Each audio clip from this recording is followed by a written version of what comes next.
প্রায় 4.5 মাস পর বেনাপোল স্থলবন্দর দিয়ে প্রথম চালানে ভারত থেকে 315 মেট্রিক টন চাল আমদানি হয়েছে।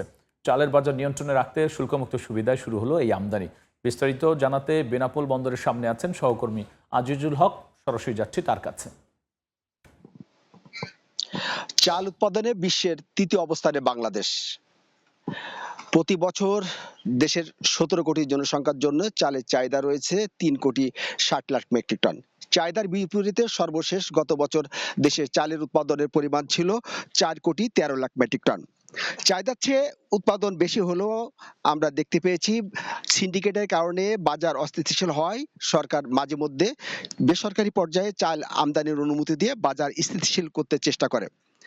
গত 10ই আগস্ট সরকার দেশের 224 জন আমদানিকারককে মোট 5 লাখ মেট্রিক টন চাল আমদানির অনুমতি দিয়েছেন।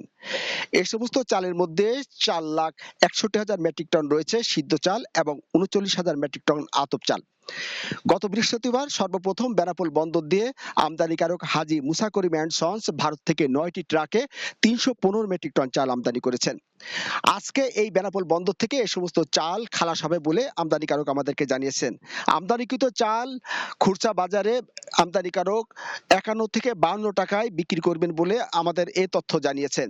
আমরা বেনাপোল বাজারের যে বাজার ঘুরে দেখতে পেয়েছি যে আমদানি চাল আমদানির খবর পেয়ে কিন্তু ইতিমধ্যে বেনাপোল বাজারে প্রতি সব ধরনের চালে কেজিতে 2 থেকে 3 টাকা বৃদ্ধি কমেছে।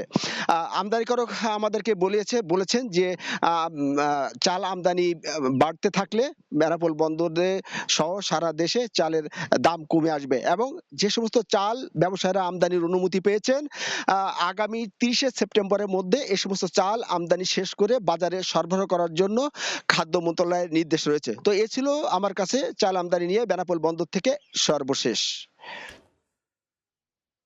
চাল আমদানি সবশেষ নিয়ে আমরা সরাসরি ছিলাম হিলি স্থলবন্দরে।